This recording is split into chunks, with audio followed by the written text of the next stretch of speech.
Capítulo 4. Llegando a conocerte. La búsqueda de tu rostro original. Diagnóstico. Debe entenderse la palabra personalidad. Viene de persona, que significa máscara. En la antigua Grecia los actores de teatro usaban máscaras, las cuales eran llamadas persona, pues el sonido venía de dentro de la máscara. Sona significa sonido. La audiencia veía máscaras y de atrás de la máscara venía el sonido. De la palabra persona viene la palabra personalidad. Toda personalidad es falsa. Las buenas personalidades, las malas personalidades, la personalidad de un pecador o de un santo, todas son falsas. Puedes tener puesta una máscara bonita o una máscara fea, no hace ninguna diferencia. Lo importante es tu esencia. La personalidad también es una parte necesaria del crecimiento. Es como si atrapas un pez en el mar y lo dejas en la orilla. El pez regresará al mar. Por primera vez sabrá que siempre ha vivido en el mar. Por primera vez sabrá que el mar es su vida.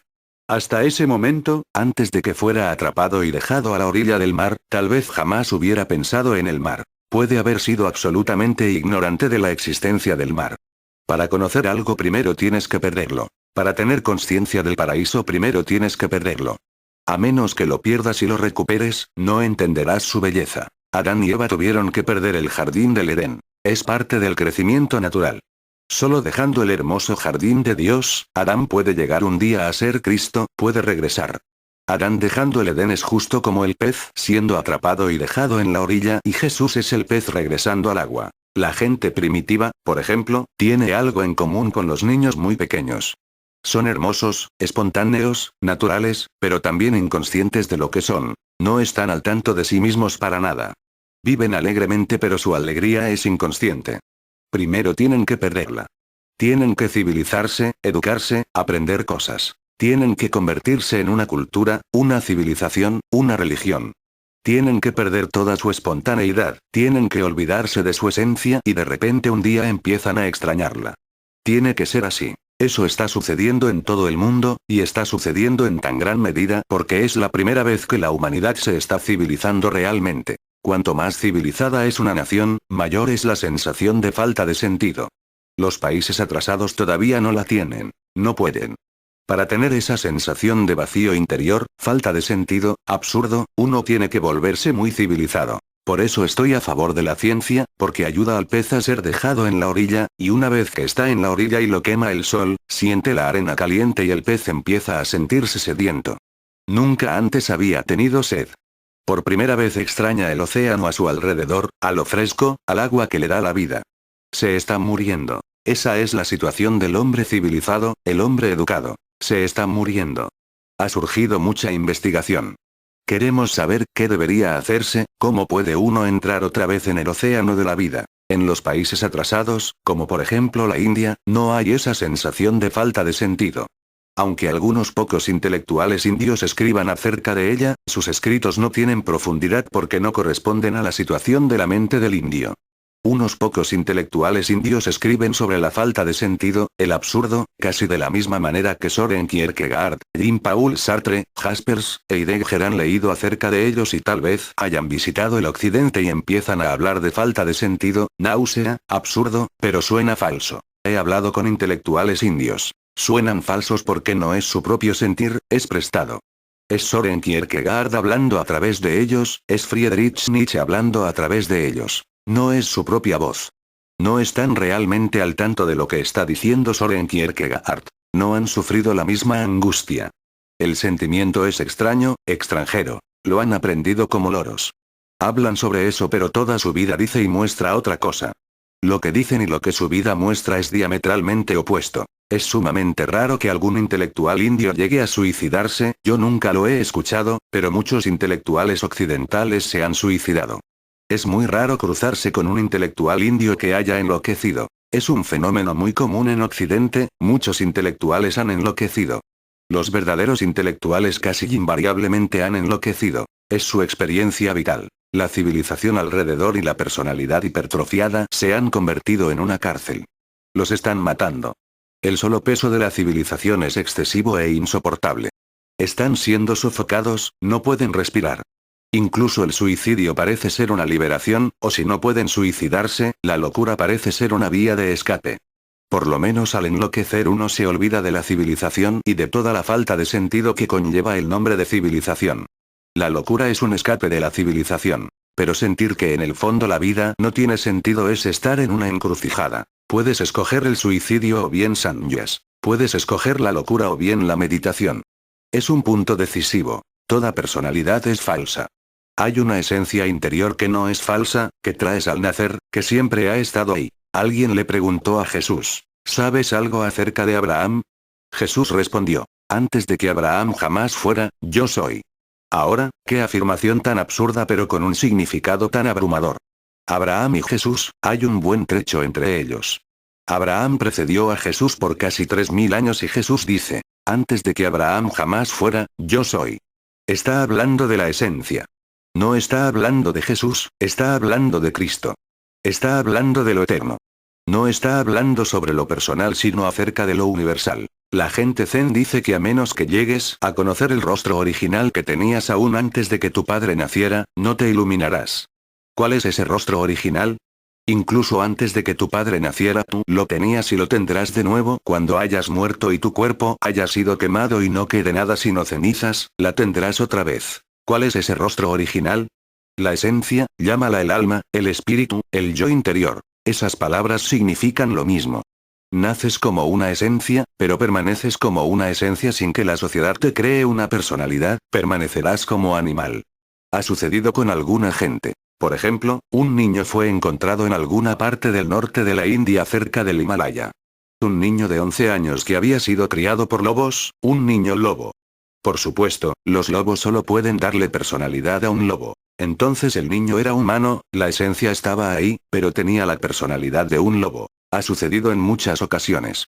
Los lobos parecen ser capaces de criar niños humanos. Parecen tener cierto amor, cierta compasión por los niños humanos.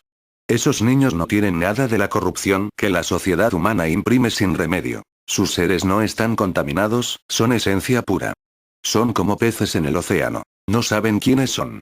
Además, es muy difícil darles una personalidad humana una vez que han sido criados por animales. Es un trabajo demasiado difícil. Casi todos los niños han muerto en el intento. No pueden aprender maneras humanas, es demasiado tarde. Ya han sido moldeados. Se han convertido en personalidades fijas. Han aprendido cómo ser lobo. No conocen ninguna moral, no conocen ninguna religión. No son hinduistas, cristianos, mahometanos. No se preocupan por Dios. Nunca han escuchado hablar de él. Todo lo que conocen es la vida de un lobo. Si la personalidad humana es una barrera, solo es una barrera si te adhieres a ella. Tiene que ser atravesada. Es una escalera, un puente. Uno no debe hacer su casa en el puente, es verdad, pero uno tiene que pasar por él. La personalidad humana es parcial. En una sociedad mejor les daremos personalidades a los niños, pero también la capacidad de deshacerse de ellas. Eso es lo que falta en este momento. Les damos personalidades demasiado rígidas, de manera que quedan encapsulados, aprisionados, y nunca les damos una manera de deshacerse de ellas. Es como darle a un niño una armadura y no decirle para nada cómo quitársela, cómo tirar las partes una vez que haya crecido. Lo que estamos haciendo con los seres humanos es exactamente lo que se hacía en la antigua China con los pies de las mujeres. Desde que eran niñas pequeñas se les ponían zapatos de hierro, de manera que sus pies nunca crecían, permanecían chiquitos. Los pies pequeños eran muy queridos, muy apreciados. Solo las familias aristocráticas podían darse ese lujo, pues era casi imposible para la mujer hacer cualquier cosa. La mujer no podía ni siquiera caminar correctamente, los pies eran demasiado pequeños para sostener al cuerpo. Estaban deformados y la persona tenía que caminar con ayuda. Una mujer pobre no podía darse ese lujo, así que los pies pequeños eran un símbolo de aristocracia. Podemos reírnos de eso, pero seguimos haciendo lo mismo. Hoy día en Occidente las mujeres caminan con unos zapatos tan absurdos, esos tacones altos. Está bien si lo haces en un circo, pero esos tacones altos no son para caminar. Sin embargo, son apreciados, pues cuando una mujer camina con tacones altos se vuelve más atractiva sexualmente. Las nalgas salen de manera más prominente. Además, al ser difícil caminar, sus nalgas se mueven más de lo que lo harían normalmente. Eso se acepta, está bien. En otras sociedades causará risa. En todo el mundo las mujeres usan sostenes, y creen que es muy convencional y muy tradicional. De hecho, un sostén hace que la mujer se vea más sensual. Es solo darle a su cuerpo una forma que no tiene. Es para ayudarla a que sus senos se mantengan y parezcan muy jóvenes, para que no cuelguen. Sin embargo, las mujeres de sociedades tradicionales, que insisten en que las mujeres deben usar sostenes, piensan que son muy religiosas y ortodoxas.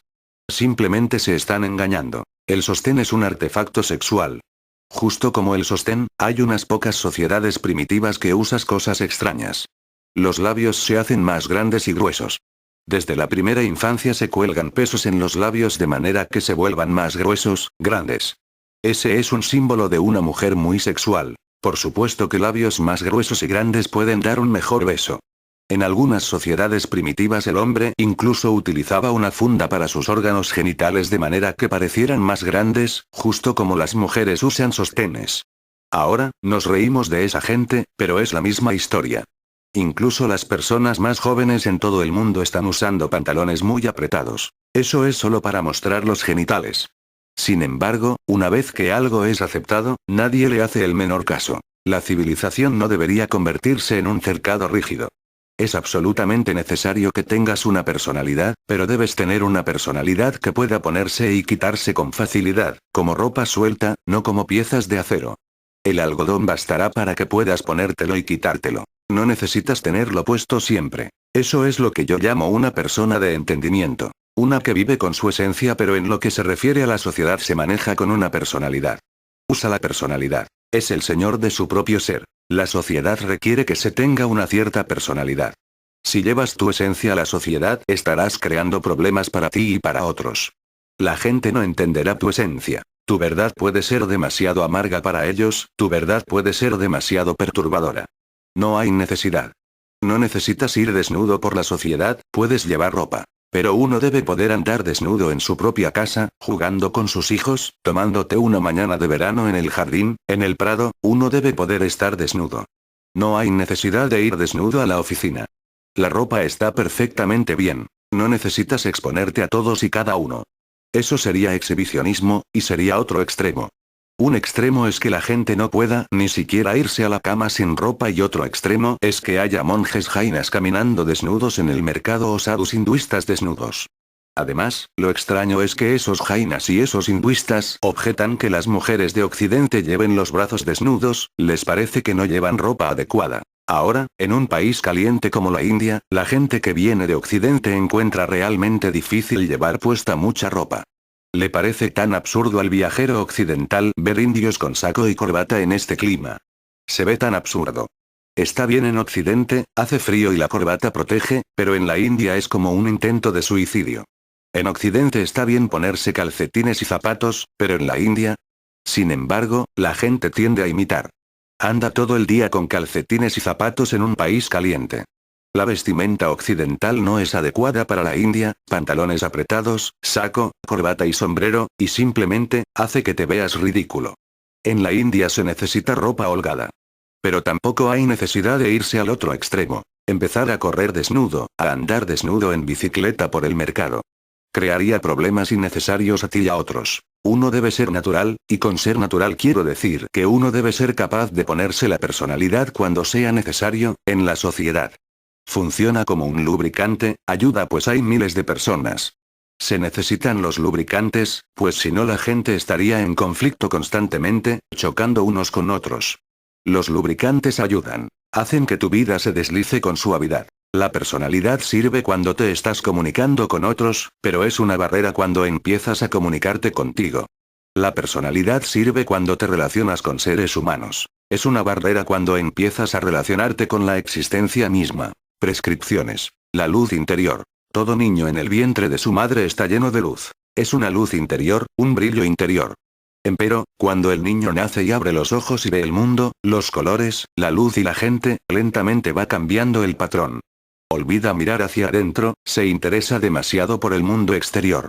Se ve absorbido de tal manera que, muy lentamente, se le va olvidando que puede mirar hacia adentro. En la meditación, uno tiene que volverse a conectar con esa fuente interna de luz, olvidarse de todo el mundo e ir hacia adentro, sintonizarse con su interior, como si el mundo hubiera desaparecido, como si no existiera. Por lo menos una hora cada día uno tiene que olvidar al mundo por completo y ser solo uno mismo. Entonces, lentamente, se vuelve a dar la antigua experiencia. Ese momento, cuando se llega a conocer la luz interior, es tremendo, pues ahora se ha visto el mundo y su variedad, se han visto todos los sonidos. Después de todo eso, ver el silencio interno y la pureza de la luz es una experiencia totalmente diferente. Además, nutre tanto, revitaliza tanto. Es la fuente del néctar. Entonces, esta puede ser tu meditación por las noches, temprano en la mañana o cuando tengas tiempo. Mientras más fácil sea olvidarse del mundo, como tarde en la noche, cuando ya no hay tráfico, la gente se ha ido a dormir y todo el mundo ha desaparecido por acuerdo propio, más fácil será entrar. También puede ser temprano en la mañana, cuando la gente todavía está dormida. Sin embargo, una vez que empieces a ver la luz interior, podrás verla en cualquier momento. En el mercado, a mediodía, podrás cerrar los ojos y verla, y aunque sea solo por un momento, es tremendamente relajante. Empieza haciéndolo en la noche. Solo siéntate en silencio durante una hora mirando hacia adentro, observando y esperando a que explote la luz. Un día explotará. No vas a crearla, solo vas a redescubrirla. Da lugar a la alegría. Conocerse a uno mismo es muy elemental. No es difícil, no puede serlo. No necesitas aprender nada para saber quién eres, solo tienes que desaprender algunas cosas. La primera, tienes que desaprender que te importen las cosas. La segunda, tienes que desaprender que te importen los pensamientos.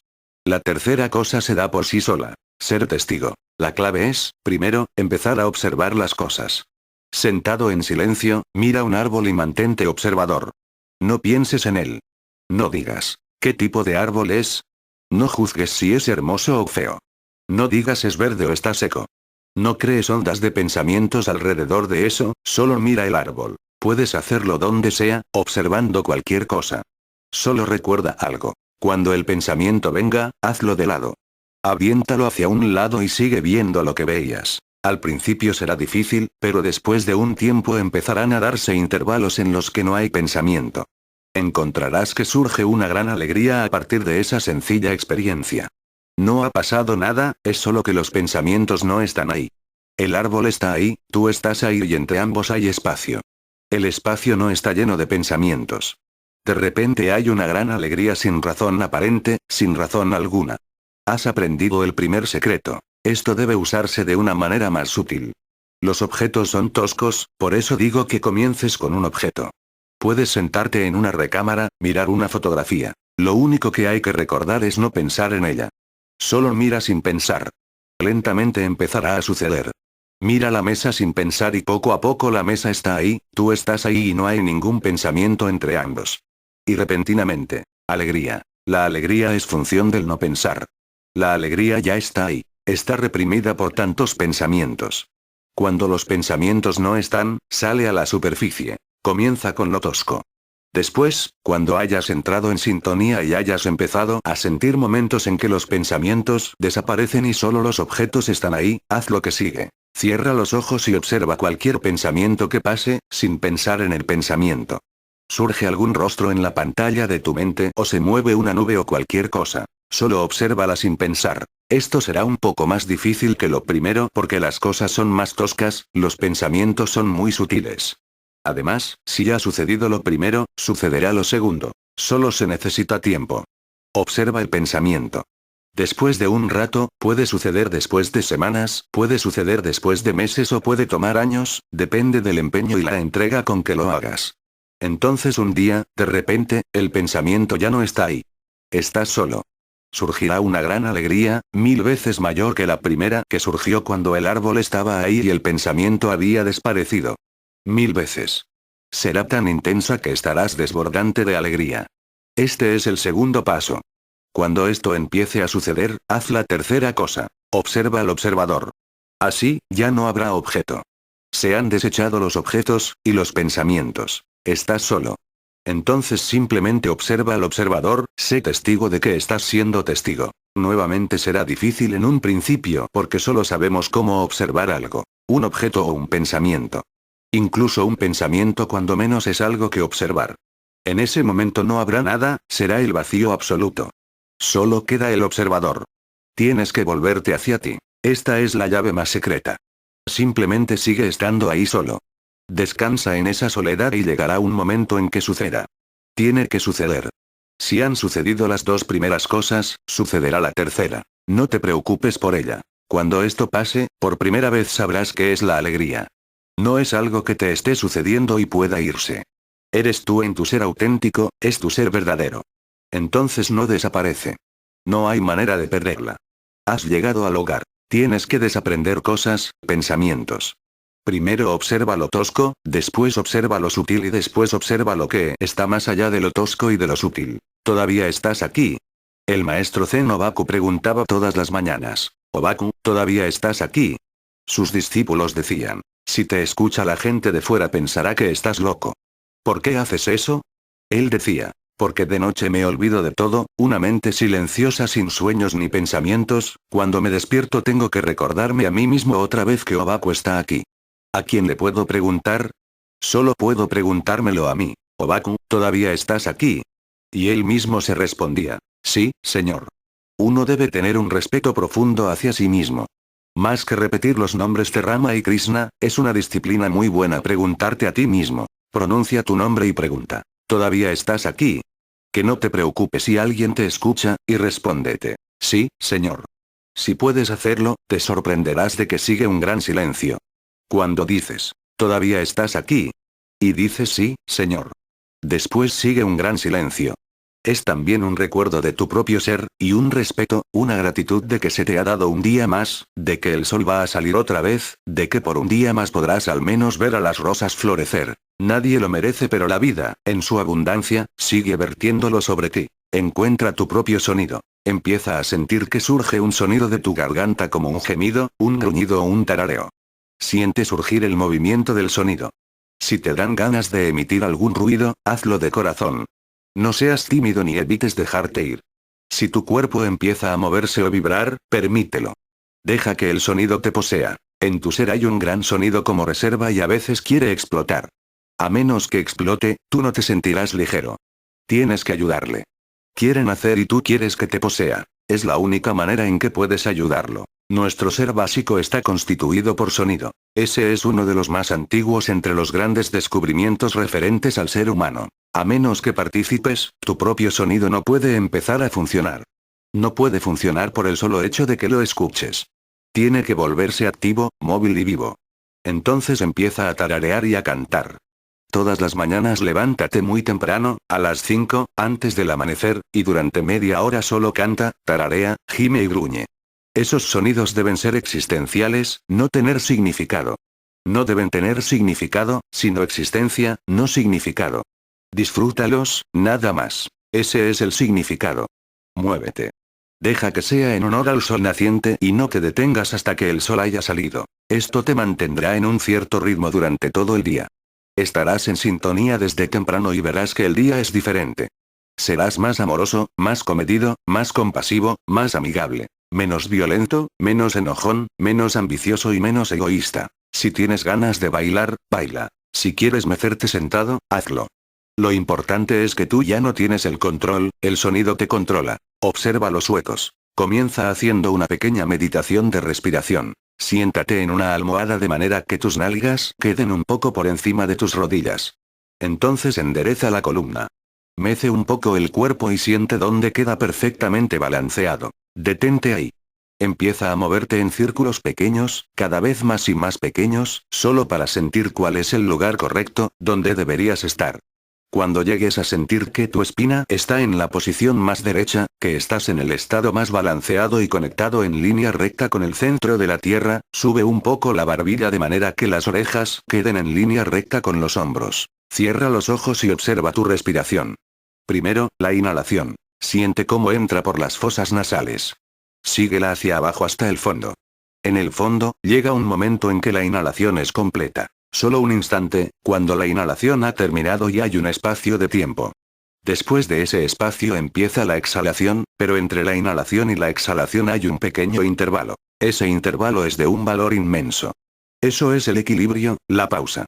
Nuevamente sube con la exhalación, recorre todo el camino. Se da el mismo espacio en el otro extremo. La exhalación ha terminado y tiene que empezar la inhalación. Entre ambas hay otra vez un intervalo. Observa ese intervalo. Durante 1 o 2 minutos solo observa la respiración entrando y saliendo. No hace falta que respires de ninguna manera particular, solo respira naturalmente. No tienes que respirar profundamente. No debes cambiar en absoluto tu respiración, solo tienes que observarla. Después de 1 o 2 minutos de hacerlo, empieza a contar. Cuenta 1 cuando inhales. No cuentes cuando exhales. Solo debe contarse la inhalación. Llega a 10 y después regresa. Otra vez de 1 a 10, otra vez de 1 a 10. A veces puedes olvidarte de observar la respiración, entonces regresa a observarla. Otras puedes olvidarte de contar o puedes seguir contando más allá de 10, 11, 12 y 13, entonces empieza otra vez desde 1. Debes recordar esas dos cosas. Observar, y en particular los intervalos, los dos intervalos, el de arriba y el de abajo. La experiencia del intervalo eres tú, es tu núcleo interior, es tu ser. Y cuenta pero no pases de 10 y regresa a 1, y solo cuenta la inhalación. Esto ayuda a la toma de conciencia. Tienes que estar consciente, pues si no empezarás a contar la exhalación.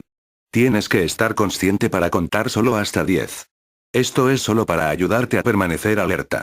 Tienes que hacerlo de 20 a 30 minutos diarios. Si disfrutas esta meditación, sigue haciéndola. Es de un valor inmenso. Siéntete como un dios. La idea de ser un dios puede ayudarte inmensamente. Solo empieza a vivir de esa manera. Camina como un dios, camina como lo harías si fueras un dios y verás que repentinamente se dan muchos cambios en tu energía. Siéntate como un dios, habla y compórtate como un dios, pero siempre recuerda que tú eres un dios y el otro también lo es. Mira a un árbol como si tú lo hubieras creado. Eres un dios y el árbol también. Pronto verás, una vez que hayas creado el clima y la idea haya quedado realmente enraizada, que respiras diferente, amas diferente, hablas diferente y te relacionas de manera diferente. Ese clima cambiará todo lo que te rodea. Vuelve a vivir la infancia. Un niño requiere todo tipo de protecciones, pero tarde o temprano deja de necesitarlas. No obstante, esas protecciones permanecen arraigadas y se mantienen, e inevitablemente hay un conflicto entre la estructura y la consciencia. Entonces solo hay dos caminos. Uno es no permitir que la consciencia crezca. Así estás perfectamente cómodo, pero esa comodidad es como la muerte y además tiene un gran costo. La otra posibilidad es romper la estructura. Es fácil hacerlo si eres amigable, comprensivo, amoroso y agradecido hacia esa estructura porque te ha ayudado hasta ahora, te ha protegido. Toda nuestra vida debe convertirse solo una historia de comprensión. Nada de miedo, nada de enojo. No hace falta. Son obstáculos innecesarios para la comprensión. Puedes hacer dos cosas que te ayudarán. Todas las noches, antes de acostarte, siéntate en la cama y apaga la luz. Vuélvete un niño pequeño, tan pequeño como puedas conseguirlo, como puedas recordar. Tal vez 3 años, porque esa parece ser la memoria más antigua. Más atrás se te ha olvidado casi por completo. Vuélvete un niño de 3 años. Todo está oscuro y el niño está solo.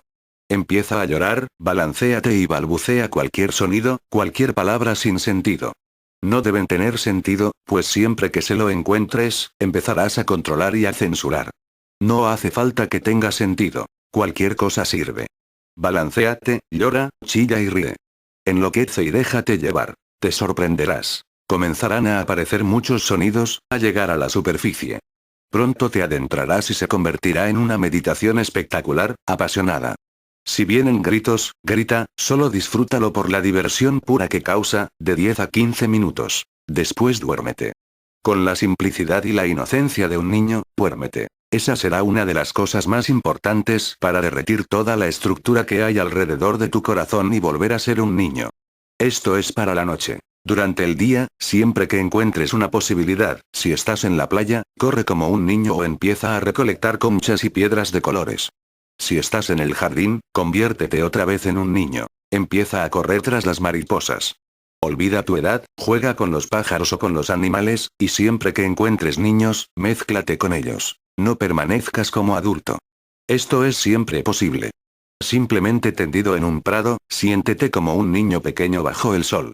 Siempre que sea posible permanece desnudo, de manera que puedas sentirte otra vez como un niño. Todo lo que se necesita es que te conectes otra vez con tu niñez.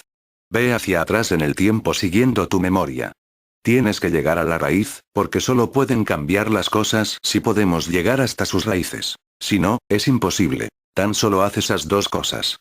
Medita todas las noches y te sorprenderás de cómo viene la relajación, de lo profundo que se vuelve tu sueño y de lo bien que descansas.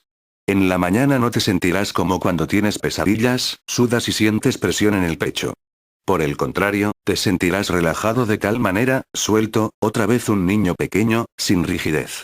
Entonces, durante el día, siempre que haya una posibilidad de volverte un niño, no la desperdicies. En el baño, parado frente al espejo, haz caras como las haría un niño. Sentado en la tina, dale manotazos al agua como lo haría un niño o ten patos de plástico y cosas para jugar. Puedes encontrar mil y una alternativas. El punto es que comiences a vivir otra vez tu niñez. Hay algo ahí listo para florecer pero no hay espacio. El espacio debe ser creado. Recuerda al que está adentro. Siempre recuerda al que está adentro del cuerpo. Caminando, sentado, comiendo o haciendo cualquier cosa, recuerda al que está sentado, comiendo o haciendo cualquier cosa, recuerda al que no está ni caminando ni sentado ni comiendo. Todas las acciones están en la superficie y más allá de toda acción está el ser. Entonces permanece al tanto del no hacedor durante la acción, del no movimiento durante el movimiento. La danza de la luna. Danza bajo la luna llena, canta bajo la luna llena, y pronto encontrarás que surge un nuevo ser en ti que no es tu personalidad, es tu esencia. La luna la jalará, solo tienes que ser consciente de ella. Bailar en una noche de luna llena es una de las más grandes meditaciones. Sin propósito alguno, simplemente baila con la luna, permitiendo que te penetre. Cuando bailas eres vulnerable, estás más abierto.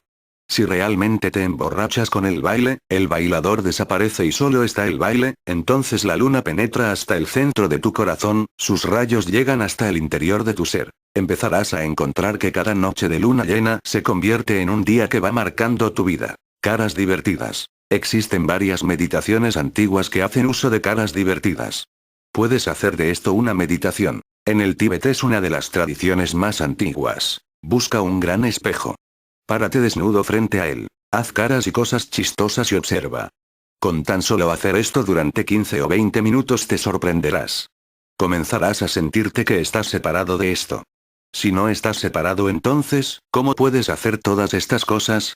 Así, el cuerpo está en tus manos, es simplemente algo que está en tus manos. Puedes jugar con él de esta forma o de otra. Descubre nuevas formas de hacer caras divertidas, posturas divertidas. Haz todo lo que puedas y tendrás una gran liberación y comenzarás a verte a ti mismo, no como el cuerpo, no como el rostro, sino como la consciencia. Esto te ayudará.